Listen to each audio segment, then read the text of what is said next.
suspect. Welcome back to yet another live podcast on your favorite football updates channel. It's a pleasure to be back on this beautiful Monday, the first Monday of 2026, the 5th of January. It's a pleasure to be back here with you. I hope you're all doing well. I hope you're all okay. Thank you so much for those of you that managed to join us for our morning broadcast. Thank you so much for those of you that have gone ahead to watch that video that we shared about the sacking of Ruben Amorim. So yeah, thank you so much for all those that have dedicated their time into following what we do here. It's a pleasure to always have your love and support. Tonight we'll be speaking about again some familiar stories. We'll be questioning whether you think Manchester United were right in their decision to sack Ruben Amorim. We'll be talking about Manchester City's pursuit for Marc Guehi amidst interest from Bayern Munich and Liverpool as well. So we'll get to that. Of course, the Africa Cup of Nations does rage on, and as I speak at halftime, the game between Nigeria and Mozambique is 2-0 at halftime in favor of Nigeria there. So incredible action. Earlier on, of course, we had Egypt up against Benin in the round of 16, with Egypt winning that game by 3-1. We'll get to that. Mohamed Salah among the goal scorers, although the game needed extra time because it ended 1-1 in normal time. So they managed to win that one, as we had predicted that they would advance to the quarterfinals. They've managed to advance. So yeah, we'll be talking about all that in today's broadcast. So then quickly, like I said, we did put out a video about the sacking of Ruben Amorim. That video is about what, 17 or 18 minutes? About 18 minutes thereabout. So please go ahead and watch that video and give us your thoughts under the comment section, and we'll find time to digest them. For those of you that have already watched it, thank you so much for dedicating your time. Okay, it looks like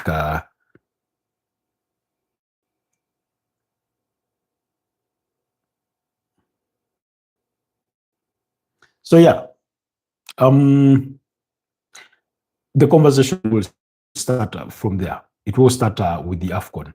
And then, of course, there's plenty to talk about. Transfers, it's January. Surprisingly, I have this sense there's a bit of quietness to the transfer window.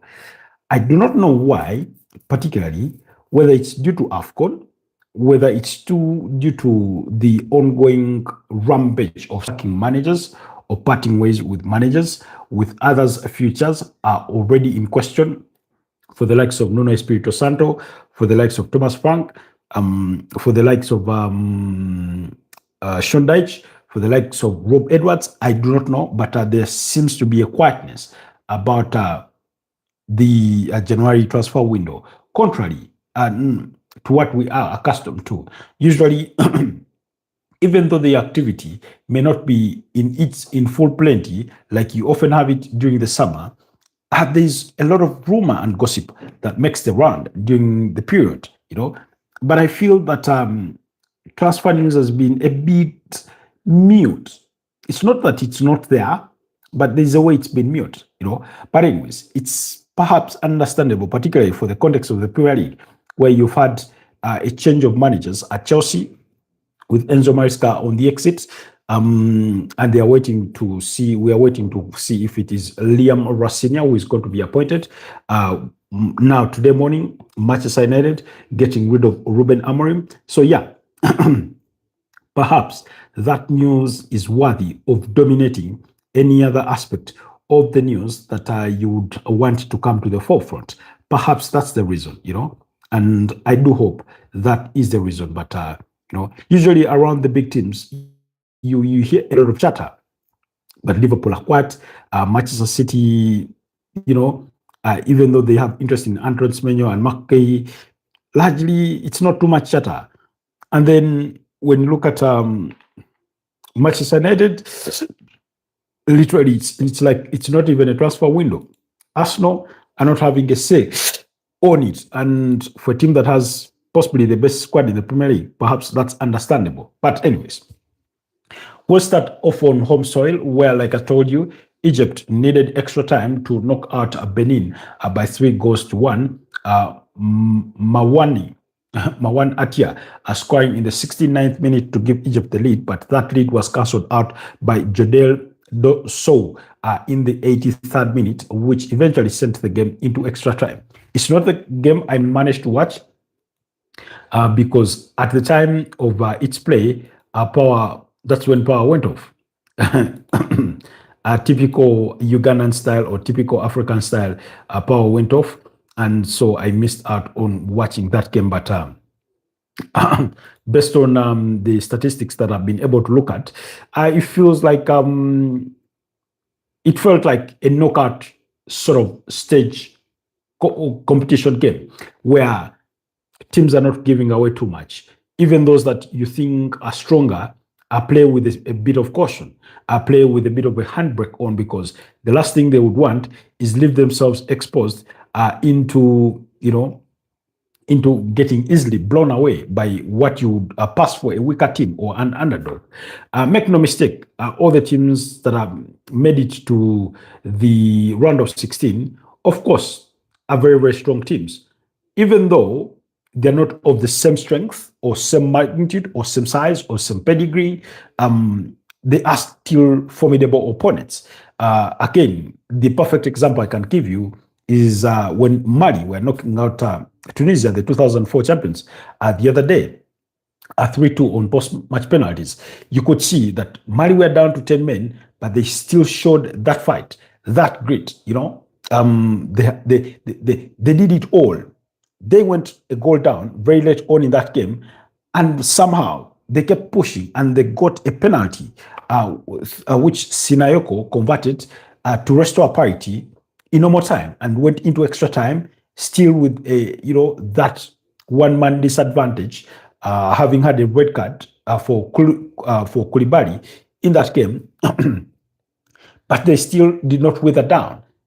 The entirety of the 30 minutes of extra time, they managed to hold off Tunisia, and then they went into what turned out to be a shambolic penalty shootout. It turned out to be a very shambolic penalty shootout that ended 3-2 in favor of Mali, and that's how Mali are in the quarterfinals. For those of you that are regulars on this channel, you very well much know that our prediction had been Mali to go through because Mali are a tournament team. They are that team that give you the fight and grit of a tournament. Oftentimes, even though their success is still very little, I do compare them to Germany. German traditionally is one of those tournament teams that sometimes they may not come in the best of shapes, but they will almost promise you something that they will go far in the competition. So they're that kind of team for me, so for Mali, and I can only wish them the best of luck. They've never won the competition. How I wish they could win it. But yeah, so in this particular game, it was 1-1 in normal time, and the game went into extra time. And Yasser Ibrahim scored in the 97th minute, while Mohamed Salah scored in the 4th minute of added time, of extra time. That means 124th minute to make sure that Egypt won it by 3-1. So that, given that they needed extra time, which particularly I did not anticipate would be the case, is something to be commendable. Hi Travolta John. Oh, John Travolta. Are you John Travolta, the famous actor? Good to have you on the broadcast. So yeah, that is what transpired. And like I said, as we speak, the game between Nigeria is now back for the second half, and Nigeria have scored the third through Victor Osimhen, and they are leading that game by 3-0. Victor Osimhen has scored a brace now, while Ademola Lookman opened the scoring for the Super Eagles there, who are trying to fight their way into the later stages of the tournament. Remember, in the last outing, they were losing finalists of the 2023 edition that was hosted in Ivory Coast. And I was seeing an interview through Clive Chaze's channel on TikTok, and Alex Iwobi was being interviewed, and he said, unfortunately for Nigeria, the only way they better their performance in the previous edition is by winning it, because they were losing finalists, losing to Ivory Coast by 2-1. Crossed Ekong, who has since retired from the Nigeria national team, being the goal scorer in that game, while Frank Kessie as well as Sebastian Haller were the goal scorers for Ivory Coast there. For Emas Faye's side, who, you remember, Emas Faye took over the team after the sacking of Jean. His name was called Jean what? I forget the other name. So really, really impressive. So Nigeria have really, really looked dominant. They've looked intentional. They've shown fight. They've shown grit. They've not taken any opponent lightly or loosely. They've not played with any form of complacency. Their quality has shown on the pitch. So I do think they will go, really, really far in the competition. My guess is, meanwhile, speaking of which, aren't they bound to meet Egypt at the quarterfinals? Because we're going to have a blockbuster quarterfinal, because the round of 16 action wraps up tomorrow when Algeria take on DRC Congo at 7 p.m., while Ivory Coast will be up against Burkina Faso in that facet of things. So for the quarterfinals, I'm thinking Mali are up against Senegal, of course, already. Cameroon are up against Morocco, the hosts.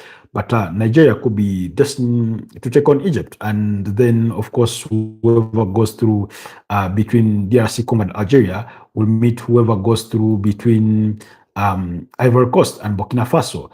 That means we're going to have a bit of a very, very difficult, very competitive round of 16. Sorry, quarterfinals there for the last 8. But it is the nature of the competition. We like those competitive games when the giants meet on the continent, and we see who is better at what time, and give us entertaining football. Anyways, we'll leave AFCON at that and move on briefly. But for purposes of a reminder, my prediction, my favorites to win it wasn't the prediction, but favorites to win it, because oftentimes I've been asked who are the favorites. I said Morocco, the hosts, are right up there. You remember we talked about Nigeria and Cameroon because they've won the competition before. We mentioned teams like Algeria. We talked about Egypt. We cannot write them off. They are the most successful team. But more importantly, we put Morocco as favorites because there is the semifinals of the FIFA World Cup in 2022. They are the best footballing nation there is on the continent by FIFA rankings. And then and then we looked at DRC as the dark horses of the tournament, that they could upset the balance of scale to, perhaps win it or make it very, very deep into the tournament. And yeah, we are waiting for their result against Algeria tomorrow to see how far they can go. Okay, away from that, let's now answer the big question in the room. Were Manchester United right to sack Ruben Amorim? Now, there's no easy and straight answer to this.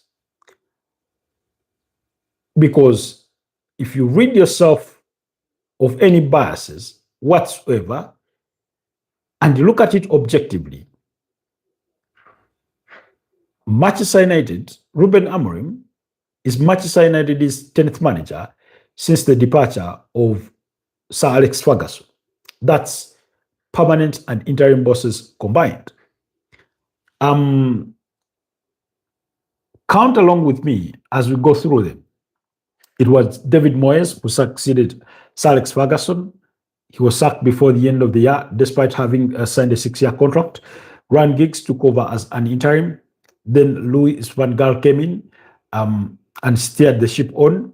When Louis van Gaal left at the end of the 2016 season, Jose Mourinho walked in Fast forward, he's sacked, and they bring in Ole Gunnar Solskjaer. Ole Gunnar Solskjaer gets sacked, and Ralf Rangnick takes on the reins. When Ralf Rangnick takes on the reins, they bring until the end of the season. Then they bring in. But I think before Ralf Rangnick takes over, I think it was Michael Carrick who managed them on a short span there. And then Ralf Rangnick comes in and then finishes the season, and they bring Erik ten Hag in. Erik ten Hag is sacked, and Ruud van Nistelrooy takes over the ship. And then after that, we know Ruben Amorim walks in, who has been sacked after a period of 14 months in charge. Now, Darren Fletcher Salong is the man going to take on Manchester United as an interim. At least he will be in charge when they take on Burnley on Wednesday. He's never managed a senior team or a senior men's team, so we are waiting to see. But we saw Calum McFarlane take charge of Chelsea over the weekend as an interim through that game against Manchester City, and they managed to draw that one in a 1-1 draw at the Etihad Stadium. But back to the conversations with Manchester United, the question of whether Manchester United were right, for me, I cannot answer that question without asking myself, what took Manchester United so long? And if they have justifications for that, why didn't they stick to their plan? The reason that's why I ask that question, what took Manchester United so long, is last season, prior to the start of last season, Erik ten Hag's future was in question or was in doubt after the 2023-2024 campaign.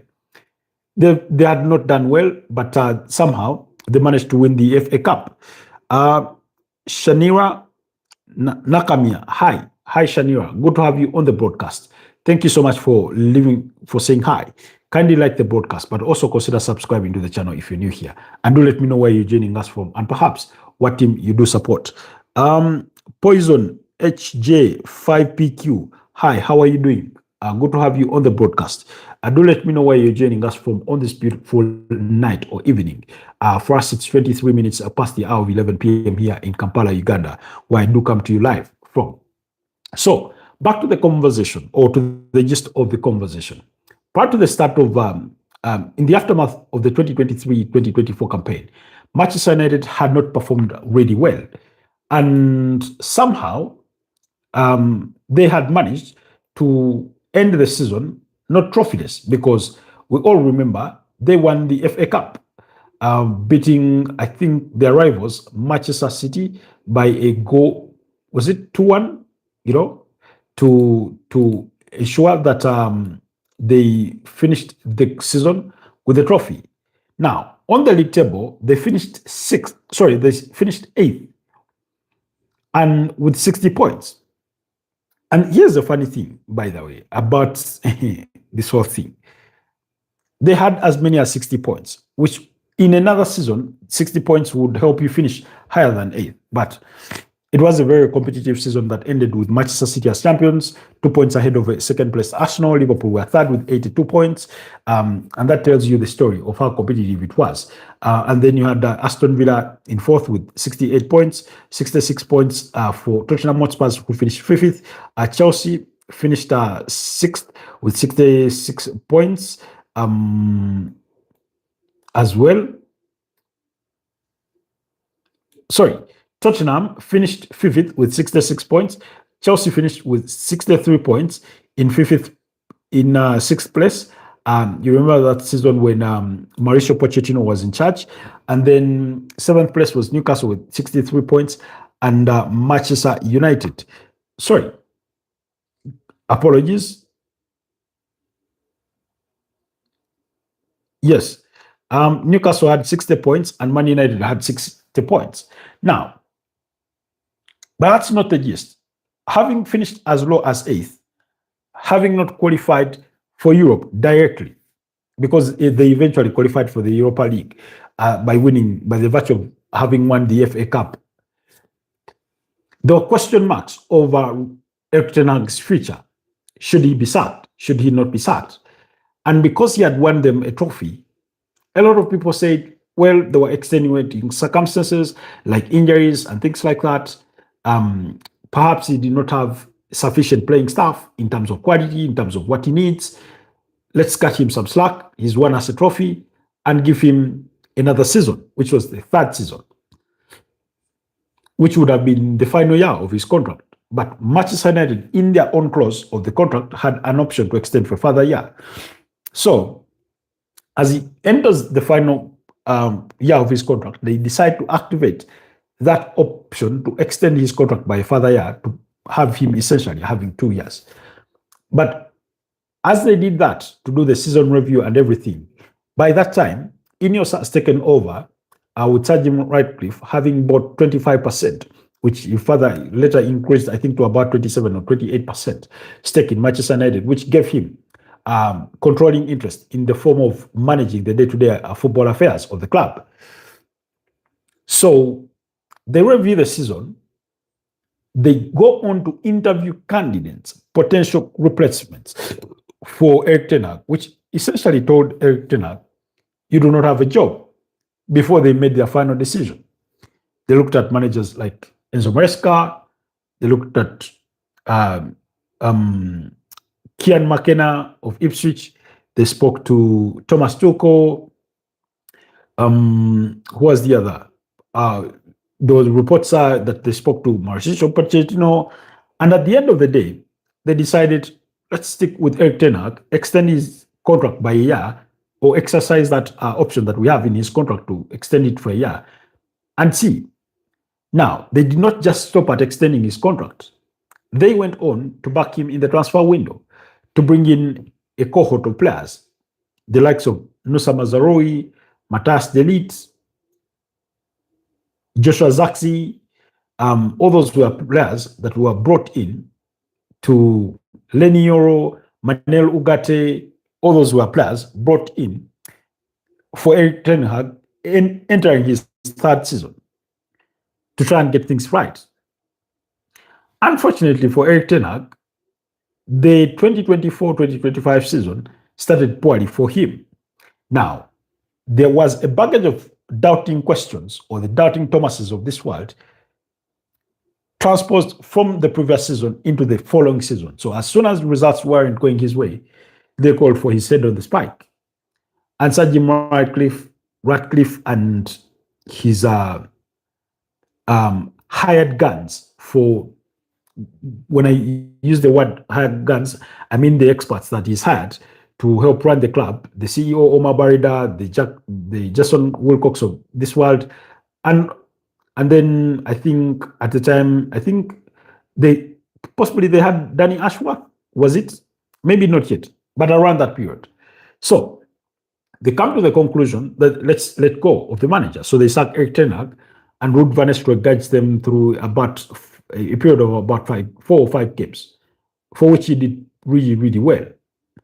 And then Ruben Amorim walks through the doors. They think he's going to change their fortunes because they gave Ruben Amorim apparently an ultimatum. It's either now or never. In other words, join us midway the season, because Ruben Amorim was hesitant of leaving Sporting CP in the middle of the season to come into a new job at Manchester United. But it was a take it or leave it offer for Ruben Amorim. So eventually, he takes the bait and he decides, I'll take the job. He takes the job, and oh my, did it choke him. So they go on to have the worst run they've ever had,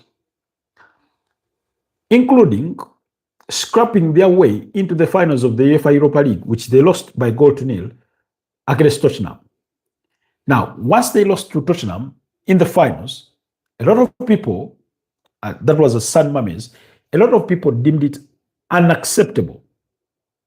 That single goal by Brennan Johnson did it all to break United's hearts. They thought that was their direct path to European football, because they knew in the Premier League, their hope was all but lost, because they were down. I think were they 16th or 17th in the Premier League table. It looked ugly. Eventually, they managed to finish 15th on the Premier League log, only better than Wolverhampton Wanderers in 6th and Tottenham Hotspurs in 7th, in 17th, sorry, other than all the teams that got relegated. I think it was Southampton and Leicester City. I don't remember who else. So once those ones get relegated, and they had lost, of course, the final at San Mamés, that meant there's no European football for them. So once they lost that final to Tottenham Hotspurs, some people said, being a Manchester United manager, it is suicidal for you to lose to a team like Tottenham Hotspurs, particularly in a cup final that has that much at stake for you. But because he was still new in the job, he was about 6-7 months into the role, they decided to cut him some slack. Said, well, it's not easy coming into a team. Perhaps he doesn't have the playing staff. He's not had preseason. All the justified reasons. Good. But a lot of people at that point thought he should be sacked. Sir Jim Ratcliffe goes on to stick with him. And then we enter the new season. But along the way, last season, he had done an interview to say that for a manager to get things right, he needs at least 3 years. That's what he alluded to. And I stand here to say, Sir Jim Ratcliffe lied to us, to the Manchester United fans, and possibly to Ruben Amorim. He said he needs 3 years to steady that ship. Went on to even lay the example of Mikel Arteta at Arsenal, trying to benchmark on the kind of project, because a lot of people to this day still wonder how Mikel Arteta went on a run of 10 games in which he won only 1 game and had a couple of draws. Really, majority were, losses, I think about 7, but still somehow stayed in a job. That was in the 2020-2021 Premier League season, for which they eventually finished 8th. So the decision is we retain Ruben Amorim and he stays on into the new season with proper preseason. They go and play the Premier League mini summer series in Atlanta, USA. Beat up against teams like, I think, Everton. They had a draw in there. They played Bournemouth, West Ham, and Everton. They won 2 games and drew 1. So it didn't look ugly. Fast forward, season starts, and results are not coming to the expectations of the Manchester United fans and the Manchester United hierarchy. But like we said, he needs time. He's brought in some fresh legs, the likes of Matthias Cunha, Brandon Mbeumo, Benjamin Sesko, Diego Leone. Those are fresh legs that have come in to try and help. And it was not an instant click, or they've not been an instant click, other than Brandon Mbeumo, who's done really, really well. So, but then in that team, he has the Amadou Diallos, he has Mason Mount, Bruno Fernandes, Casemiro, Manel Ugarte, Matthias De Ligt, Harry Maguire, Lenny Yoro, Aiden Heaven, Patrick Dogu, who was his signing, as well as Aiden Heaven, Sene Lomans, the goalkeeper, who was his signing from the summer, and all that. And yet still results were not good enough.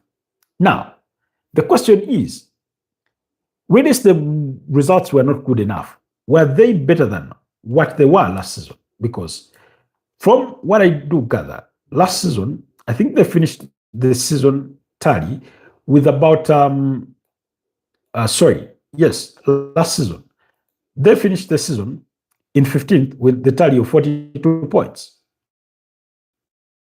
Speak today, he has left them 6th on the Premier League table with about, 31 points? Yes, 31 points. That means 11 points lesser than they managed, 11 points shy of what they managed in the entirety of last season. After match day 20, if in the next 18 games he was able to maybe accumulate, let's say, 29 points, how many points should we be expecting out of 18 games? Because I do not want to exaggerate his performance. Sorry, in 18 games, you'd expect 54 points. But let's assume he were to win 29 points and drop 25 points. That in itself, in the remaining 18 games, would have taken him to 60 points. Now, given how competitive this season is, I do not know what position in the Premier League table 60 points would land you. But what I can guarantee you is that it wouldn't see you finished as low as fifth. No, we did see you finish anywhere below the top 10. So, our prediction on the Football Tribe UG channel was that he would finish, or that Manchester United would finish seventh on the Premier League table. And they've more or less oscillated within that position, you know. And at a certain point, they went on a brilliant run of results. I think they won 3 out of 4 games, and things look brighter. So, in the grand scheme of things, while the results have been below expectations for this season, they have been better than last season. I've given you that bit of trajectory, that if they managed to gather 31 points in the opening 20 games, perhaps 29 points would have been achievable in the remaining 18 games out of 54 points. So, in the grand scheme of things, if they were to finish at 60 points at the end of the season, that in itself would have been a huge improvement from where they finished last season. But let's not forget the team we're talking about. It's Manchester United. They're a global brand, arguably the biggest club in English football. 70,000 seater of a stadium. They have all the history, 20 league titles, 13 Premier League titles, 3 UEFA Champions League titles, and all that history to their name. I think as many as 13, or if not 14, FA Cups. So they have a rich history. So we're talking about the 2017 Europa League champions and 2021 losing finalists of the same competition. So they are a big team. Whereas finishing 7th would have still been wanting, it would have been still a step forward based on where they finished last season. We are learning now that he was tasked with one single task: get the team back in Europe. What I do not know whether they were able to state categorically is whether he was told to achieve UEFA Champions League football or to achieve Europa League football or UEFA Conference League football. But I would want to suspect that they wouldn't have loved UEFA Conference League football, that at least the Europa League would have been the bare minimum.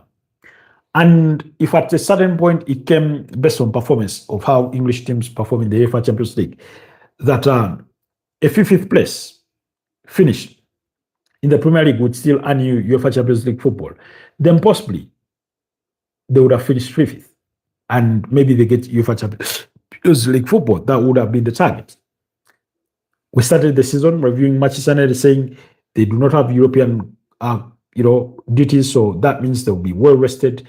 It will give more time to the manager to work with his team, to review and preview all sorts of workings and things they need to work on and improve on.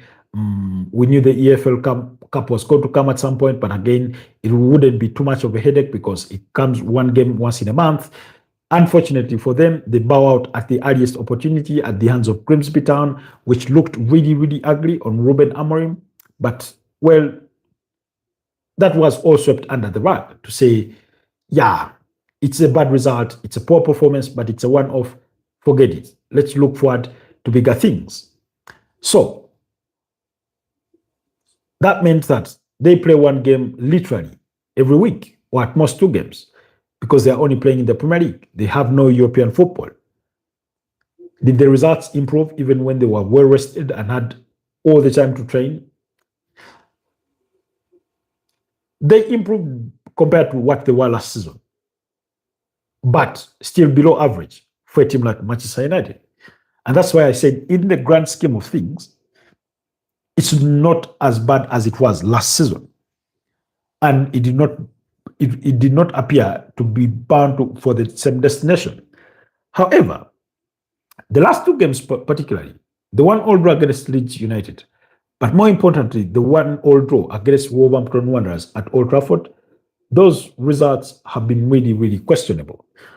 Particularly for Wolves, we are talking about the worst team in the Premier League, who, until match day 20, had not won a game of football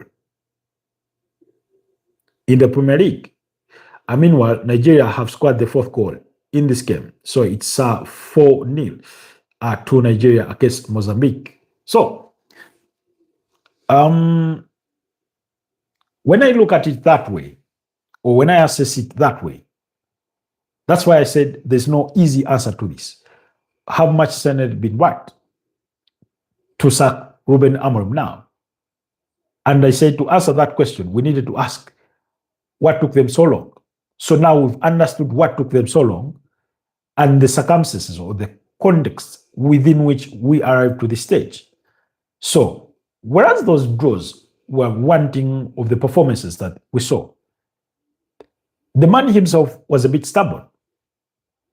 He failed to adapt to the Premier League. Now, all good managers, regardless of their systems of belief and everything that they believe in, the way they want to play, the way they want to win games, their best quality is always adaptability. To know, okay, I was doing things this way at Barcelona, I was doing things this way at Bayern Munich, I was doing things this way at PSG, but now I'm in a different facet of team, I'm in a different league, I have a different cohort of players. As much as I would want to be the same manager that was the other side, a few things here and there have to change based on the hand I've been played, or I've been dealt, sorry. So, and yet, however, you did not feel that Ruben Amorim gave you that impression. When it comes to player reactions, former Manchester United winger Alejandro Garnacho liked a Fabrizio Romano Instagram post that announced the sacking of Ruben Amorim. We know that those two had a bitter split. But most suspiciously, Kobe Mainu took to his social media and put out a cryptic message of hands up that had been chained with that chain broken in the middle. I call it cryptic because it is subjective in nature to interpretation. But given the timing, I'd want to allude or insinuate that it has something to do with the sacking of the manager. We know that Kobe Mainu was one of those players clamoring for game time, and that game time was almost never coming. It came in leaps and bounds, and when the opportunity had presented itself for it to actually come, when Bruno Fernandes suffered his injury, he himself got injured. So, as unfortunate as that may be, we know that in the summer he wanted to leave the club to try and find a place where he could get more regular playing time. Was that the case? Obviously not. The club refused to release him. And from what we hear in January is that Manchester United are willing to listen to offers for Kobe Mainu. So you have those situations. So his lack of adaptability was there. The results were not the best, or were still below standards or below expectations. And then he nailed the final nail. He hammered the last nail in his own coffin when he came out in a scathing rant against some of his peers or colleagues. We do hear that he had a difference of opinion with the head of football at Manchester United, Jason Wilcox. Now, again, in his submission in the post-match press conference, following their 1-1 draw against Leeds, he goes on to assign himself duties that are not his. I don't know whether it stems from broken promises or he forgot for a moment what he actually is, or he got in over his head. Because he said, I came to Manchester United to be Manchester United manager, not coach. And he goes on to say he's not Thomas Tuchel, he's not Conte, he's not Mourinho, but he is Manchester United manager, not head coach. But like we learned from the documents of his sacking, his title was actually head coach. So perhaps he either forgot his actual seat on the organizational chart, or he made promises or empty promises or lied to. Now, the other thing was, in that same interview, of course, he was being asked where he has the full backing of the board, and he goes on to say, I know you get given bits of information without the full story, blah, blah, blah, before he goes on his rant. And then he goes on to call on to people. He talks about scouts, he talks about the sporting director, he talks about the recruitment team to all do their job. And he will do his job. And he goes on to say he had 18 months left to his contract, and he said he will serve the 18 months, and after that, they will go separate ways. Or, before the elapse of 18 months, perhaps the board of directors will decide what course of direction to take, perhaps end his tenure prematurely, which has now been the case. So, in his attack on the recruitment department, the sporting director, that did not do him any favors. Like I said, for those of you that watched my video in analysis of that, I did say he could have chosen his words much better.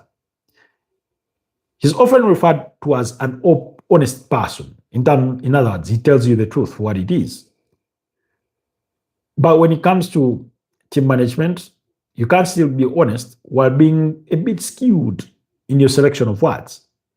I thought he did not exercise that. So, indirectly or directly, he attacks Jason Wilcox because they've had disagreements behind closed doors. But according to reports, Jason Wilcox was actually one of his biggest fans. But he too was concerned about his lack of adaptability.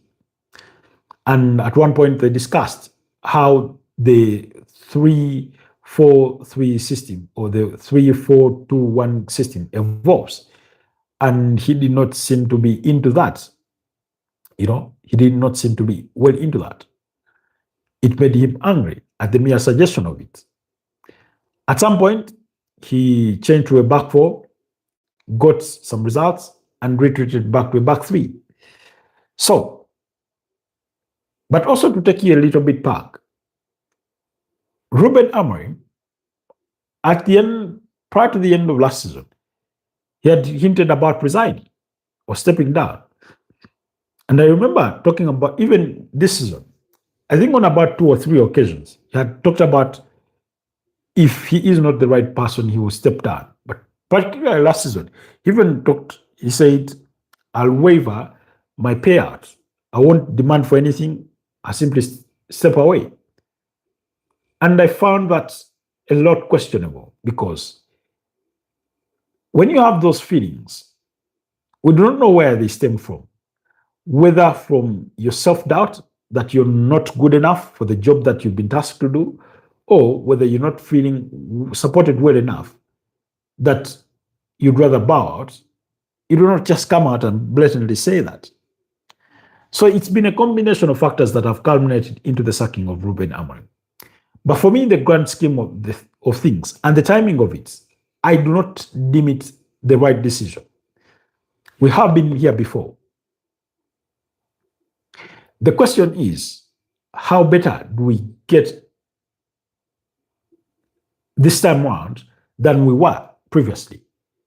The only interim manager that they had that did really, really well was Ole Gunnar Solskjaer. because I think they went on what, a 19-game unbeaten run of some form across all competitions, and at the end of it, he got himself a bumper big contract, which he never saw out because eventually he got sacked as well. So yeah, so for me, just like Enzo Maresca, Ruben Amorim's sacking has come at the wrong time. In my humble view, I was of the opinion that both managers sit down with their bosses, bury the hatchet, mend broken faces in the form of relationships, and forge a way to see out the remainder of the season. And then at the end of the season, they can review their performances and make decisions, either life-changing decisions or nothing to part away from the status quo. Ruben Amorim, on the other side, was not just a villain. He was also angry at the lack of January transfer activity, stemming from the fact or the idea that he had been made certain promises, which some people had sort of either gone back on or did not appear to have the willingness to fulfill in the manner in which those promises were made. So that in itself became an issue for Ruben Amorim. But like I said, for me, in the grand scheme of things, I would have retained him. If you finished 15th last season and you're currently 6th on the Premier League table, I mean, let's see the point difference. The 15th place team is Bournemouth.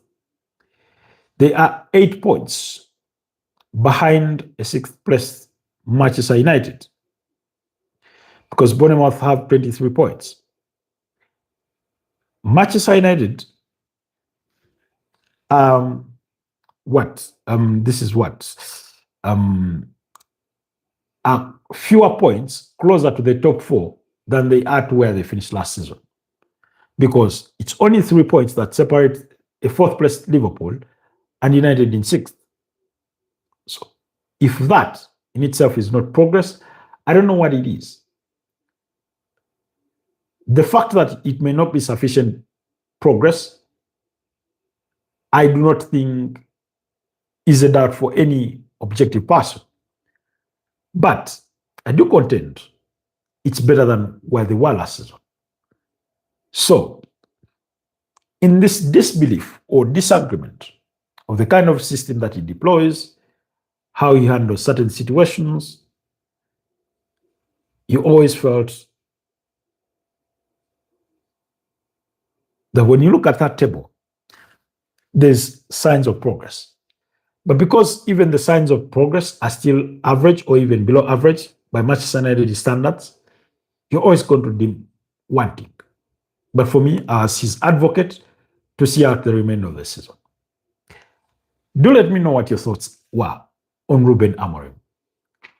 Otherwise, for the rest of that conversation, go over to the Football Tribe UG channel under videos and see what our full thoughts were. But he's become the 3rd manager this season to talk himself into getting sacked. Nuno Santo, Enzo Maresca, and now Ruben Amorim. Previously, you had Jose Mourinho, you had Antonio Conte at Spurs, all managers that literally talked themselves out of work. So this came from United exclusive saying Ruben Amorim was summoned to Manchester United's training complex early on Monday morning to be informed of his sacking. Omar Barrett and Jason Wilcox personally informed Amorim of the club's decision. Insiders say Wilcox, who was criticized by Amorim in his outburst at Elland Road, had been Amorim's biggest supporter. So that's how things were. Now, Rio Ferdinand reacting to the sacking of of Amorim. He thinks that Arsenal manager Mikel Arteta would consider the Manchester United job if United came calling now that Amorim has been sacked. He was being asked about that and he said, no, I don't buy it. Arteta is never going to say it. I'll never say I'll never say it out loud, but I'm telling you, Mikel would sit there and consider it.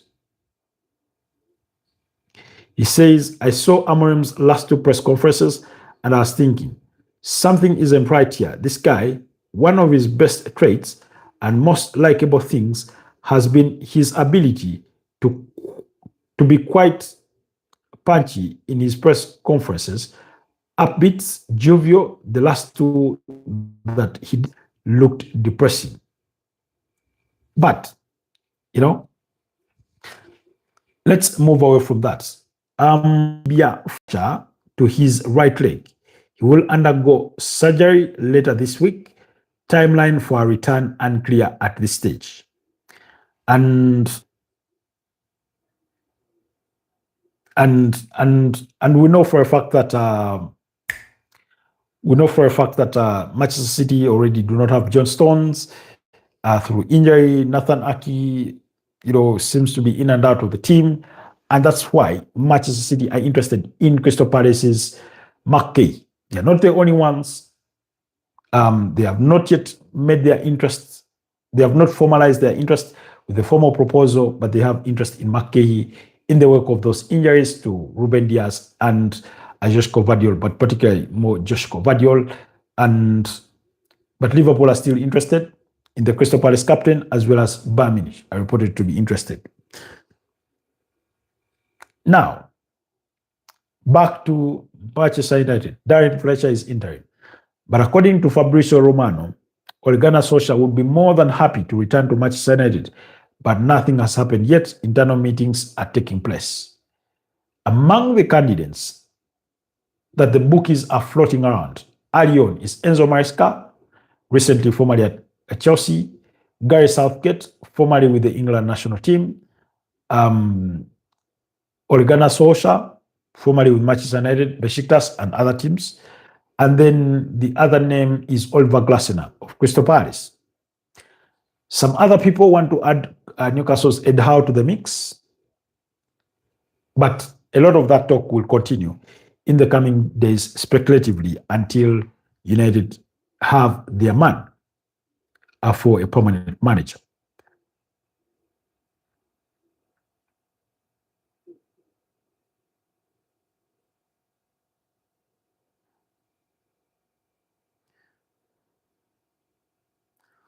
So that's what is transpired so far as over those things. But quickly, Joao Cancelo is on the verge of rejoining Barcelona from Al Hilal.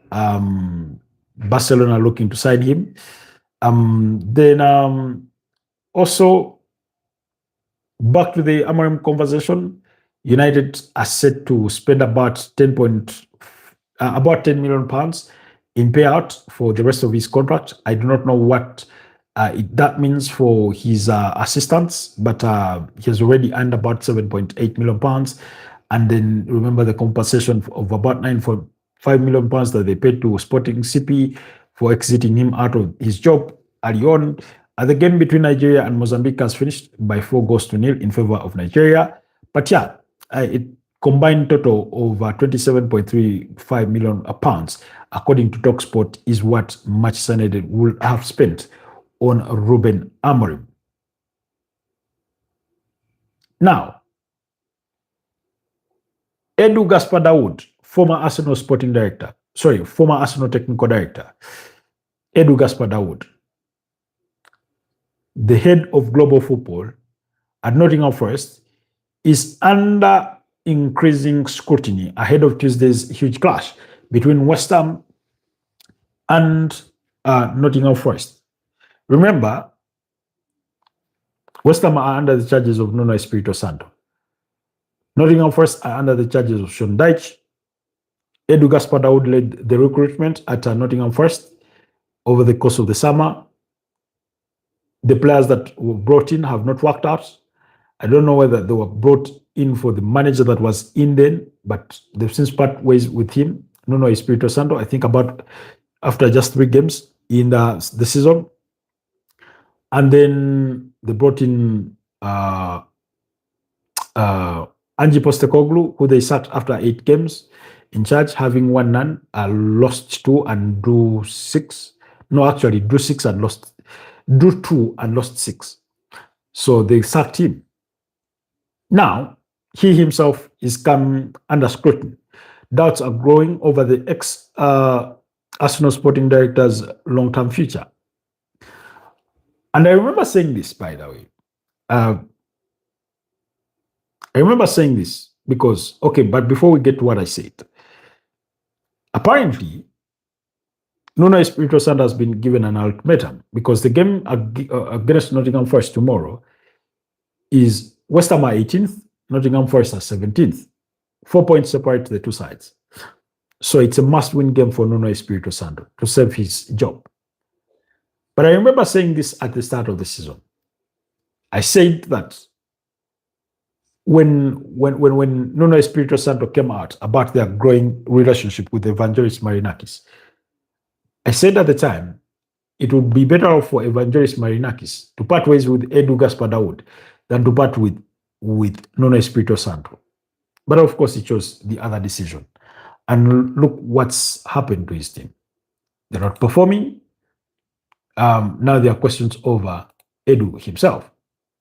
So where does that leave us all? Like I keep saying,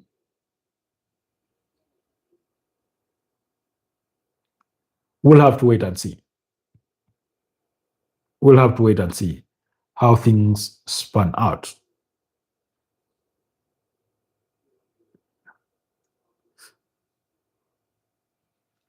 So guys, why don't we wrap it up here? Thank you so much, Travolta, Nakamiya, and Poison for having been part of tonight's podcast, and every single one of you that chipped in. Those that are liked, those that commented, those that didn't like, but are still watched, thank you so much for having been part of tonight's engagement. Let's do this again tomorrow at in the morning at 9 a.m. To digest more. Otherwise, the game between Nigeria and Mozambique is finished 4-0 in favor of Nigeria. A very, very emphatic win there for Nigeria. And a brace from Victor Osimhen, a goal from Ako Adams, and another goal from Ademola Lookman. Very, very dominant performance from Nigeria. They had as many as 9 shots on target with a total of 21 shots on goal, whereas Mozambique had only 2 and none on target. So the goalkeeper, Nigeria's goalkeeper, was very untroubled in this game. So it is what it is. On the march to the quarterfinals of the Africa Cup of Nations, and like I said, tomorrow we'll have the final games of the round of 16 when Algeria take on DRC Congo in the early kickoff, while Ivory Coast will be up against Burkina Faso. It's been a pleasure. Have yourselves a blessed night. Keep it locked on the Football Tribe EG channel. Bye-bye for now.